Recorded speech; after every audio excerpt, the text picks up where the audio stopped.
Moadim le Simcha, Yom Hamishi, Kav Betishrei, on se trouve toujours à la fête de Sukkot. N'oublions pas, bien sûr, de se réjouir de Samat Avragera, de rester le plus possible dans la Soukha, d'étudier bien dans la Soukha et surtout, Rabotai, prendre des forces pour bien étudier ce soir au Sha'ana Rabbah.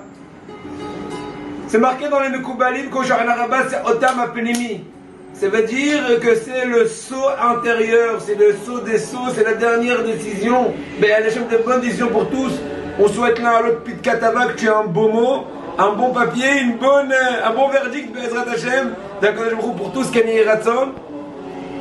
Il faut savoir que l'essentiel tikkun, réparation de ce au Sha'ana Rabbah, c'est d'étudier avant le Hatzot de la nuit, avant minuit et demi plus ou moins, le Chumash de Varim, le lire du début jusqu'à la fin. Ça prend environ 2 heures, 2 heures et demie, ça dépend du rythme de lecture. Très important, c'est le Ika. Le restant, le Tehillim et tout, c'est extraordinaire, mais c'est déjà en degré, en second degré. C'est un premier point. Deuxièmement, bien étudier plein du temps qu'on peut, mais veiller au fait qu'on soit bien en forme pour bien prier. Parce qu'autrement, si pendant Shaharit, on va être endormi ou nerveux ou vouloir faire très vite les hakafot, eh bien, c'est une des ruses des Tzara qui est en train de nous faire perdre le jeu. Il faut jauger ses forces. C'est le premier point. Je vais vous donner un bon moussard à Botaï qui est, à mon avis, extraordinaire. Tout d'abord, aujourd'hui, c'est la Lula du Malach Raphaël, Rabbi Raphaël Berdugo, Zichrono Evracha de notre ville Meknes. Je me souviens quand j'étais enfant, il y a de là environ 40 ans, quand j'étais chez Rabbi David Cohen un samedi soir pendant l'étude du Zohar HaKadosh, j'avais l'habitude d'étudier. Et bien, il y avait Rabbi Haïm Kessus qui nous a raconté pourquoi on l'appelle le Malach Raphaël.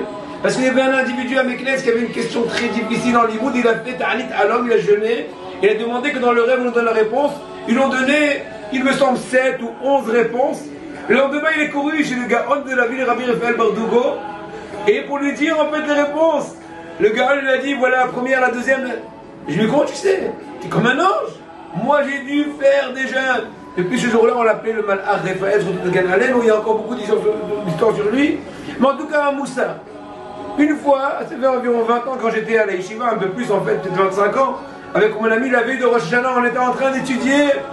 Et bon, il y a une habitude de jeûner la veille du Rosh Hashanah, pas pour tous, mais un minhag, Sha'anaour. Et mon ami qui a jeûné était un peu faible, il me dit écoute, Igal, ça me manque un peu le café, je ne suis pas trop concentré. Alors moi, je lui dis une petite farce, je lui dis viens, on va aller chez Rosh Hashanah, on lui demander quel est son avis. Bon, il est mal tombé, le pauvre, il a regretté de me demander, Rosh Hashanah, il a dû lui répondre à ta question. Et bien, un Gaon à Jérusalem qui s'appelait Rabbi David Bahar, un grand assis, un grand Gaon, il avait l'habitude de jeûner. Et un beau jour, 2 minutes avant la rupture du jeûne, il est parti, il a mangé, il a vu. Qu'est-ce qui se passera? Il leur a dit tout simplement je me suis rendu compte que les 2 dernières minutes de la journée du jeûne, il me manquait un peu de concentration pour m'approfondir dans la compréhension du Tosfot. Ça ne va pas toute la journée pour ces 2 dernières minutes d'approfondissement Rabotai, savoir mettre en évidence la qualité de l'étude de la Torah. Ve'ezrat Hashem, Pit Katava, une bonne année. On bénit de nouveau Rabbi David Alena Pinto et toute sa famille. Que Dieu nous redonne longue vie, santé, Pit Katava, et qu'on puisse continuer Ve'ezrat Hashem tout le temps, être de Vukim dans la terre de Sidnal Bihaim Pinto. Amen.